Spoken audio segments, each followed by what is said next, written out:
apa kabar? Saatnya Anda menyimak berita Sumut bersama saya Rizka Dior. Sejumlah berita menarik akan kami sajikan untuk Anda dan berikut 3 berita utama hari ini.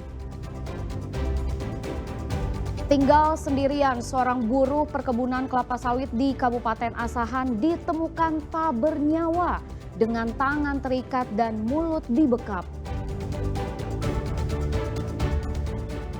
Seorang pria diamuk warga lingkungan 7 Tanjung Balai karena diduga melakukan pencabulan terhadap anak berusia 5 tahun. Kantor Imigrasi Kelas 1 khusus Medan menggagalkan keberangkatan 9 orang WNI akan menunaikan haji secara non-prosedural dari Malaysia.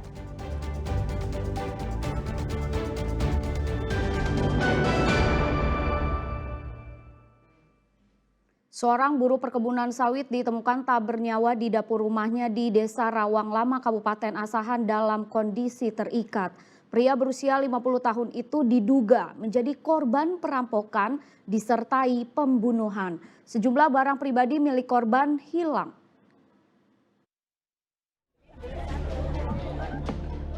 Warga Dusun 8 Desa Rawang Lama, Kabupaten Asahan dikejutkan dengan kematian Darman berusia 58 tahun di dalam rumahnya.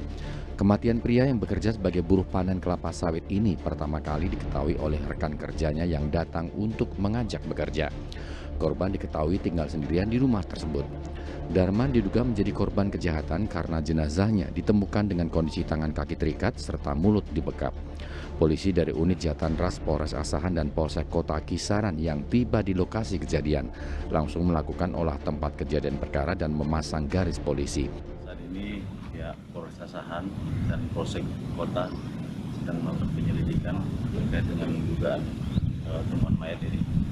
Jadi mohon doanya.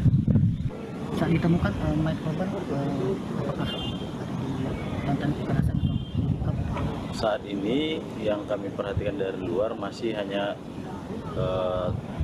kondisi kaki terikat dan tangan terikat. Polisi juga memeriksa sejumlah saksi diantaranya tetangga dan rekan kerja korban. Telepon genggam dan dompet korban yang tidak ditemukan memperkuat dugaan terjadinya perampokan disertai pembunuhan dalam kasus ini. Jasad korban kemudian dibawa ke Rumah Sakit Bayangkara Medan untuk diotopsi. Tuti Alawiyah Lubis melaporkan dari Asahan. Seorang pria diamuk warga di lingkungan 7 Kelurahan Beting, Kuala Kapias, Tanjung Balai. Ia diduga melakukan pencabulan terhadap anak berusia 5 tahun. Warga berkumpul di lingkungan 7 Kelurahan Beting Kuala Kapuas, Tanjung Balai setelah tersebar kabar S, seorang laki-laki pendatang di permukiman itu diduga melakukan pencabulan terhadap tetangganya sendiri, seorang anak berusia 5 tahun. Kabar yang cepat menyebar itu kemudian memicu amuk warga. Sadar dirinya jadi sasaran kemarahan warga, S pun kabur. Namun warga yang sudah mengepung berhasil mengetahui keberadaannya. Aksi warga tidak terelakkan. Apalagi berhembus kabar di tempat tinggal sebelumnya pria itu diduga juga melakukan hal yang sama sehingga harus pindah. Polisi yang tiba di lokasi kejadian tidak serta-merta dapat mengendalikan kemarahan warga. Belasan polisi berupaya melindungi S dari amukan warga. Butuh waktu lebih kurang 2 jam sebelum akhirnya polisi bisa mengevakuasi S dari kerumunan warga. Sekitar sholat maghrib, pintu saya digedor. Orang yang ingin melapor, begitu saya gedor, lari-lari cepat ke sana, ada di sana pencabulan. Begitu kami kejar, kami tahan di rumahnya, rupanya orangnya pun sudah lari.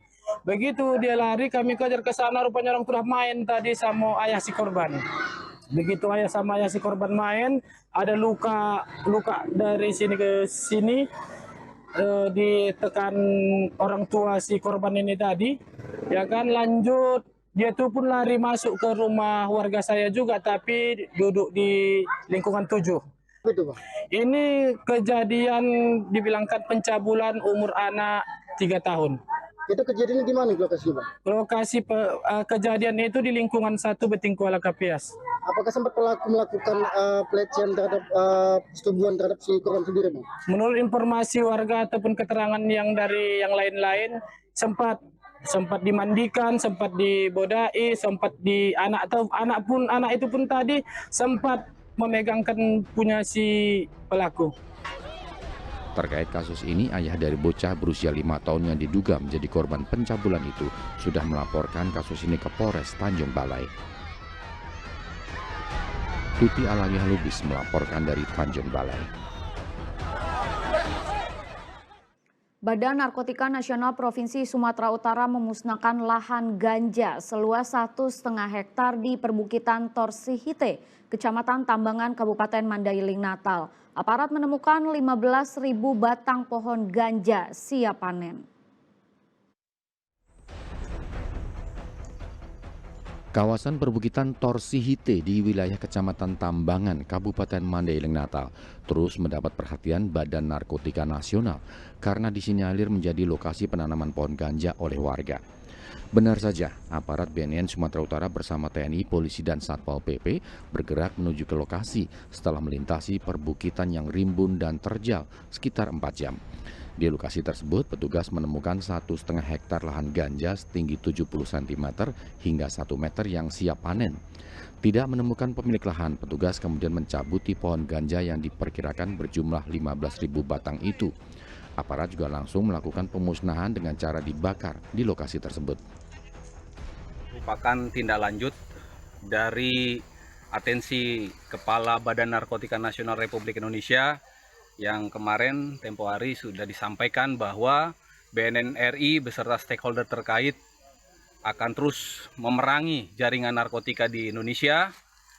Sumatera Utara, Badan Narkotika Nasional Provinsi Sumatera Utara, BNK Mandailing Natal di sini dan stakeholder yang terkait menindaklanjuti itu. Di sekitaran sini ketika kami menemukan atau mendapatkan informasi terkait dengan ladang ganja, dilakukan penyelidikan dan betul kita temukan tadi sudah disampaikan oleh KBNK kurang lebih 1,5 hektar tanaman ganja. Kita lakukan pemusnahan di lokasi di TKP dan tentunya pasca ini kami menghimbau kepada warga masyarakat sekitar untuk tidak lagi berulang terus menanam ganja. Kabupaten Mandailing Natal atau pemerintah Kabupaten Mandailing Natal sebenarnya paralel dengan kegiatan ini kami rencana akan membuka akses jalan dari Kuta Tinggi ke daerah Aiknabara terus ke Apung Palas. Nah, harapan kami dengan adanya nanti pembukaan jalan ini maka ruang yang tadi digunakan untuk menanam tanaman ganja ini akan terbuka sehingga menyulitkan mereka untuk melakukan tanaman. Yang kedua memang di daerah itu adalah perhutanan sosial. Tentu kami ke depan pemerintah daerah akan bekerja sama dengan semua komponen masyarakat untuk memberdayakan lahan di situ, menanam tanaman yang tidak lagi seperti ini atau masyarakatnya mungkin tidak ada kesempatan lagi untuk bertanam ganja karena kita nanti akan ganti dengan tanaman-tanaman berupa kopi, kemudian coklat dan tanaman lainnya. Pemerintah akan mengkaji terkait rencana mengalihfungsikan lahan pohon ganja tersebut untuk menanam tanaman lain seperti kopi dan coklat. Di kawasan ini sudah berulang kali dilakukan pemusnahan lahan ganja oleh aparat TNI Polri maupun BNN. Yan Asmara melaporkan dari Kabupaten Mandailing, Natal.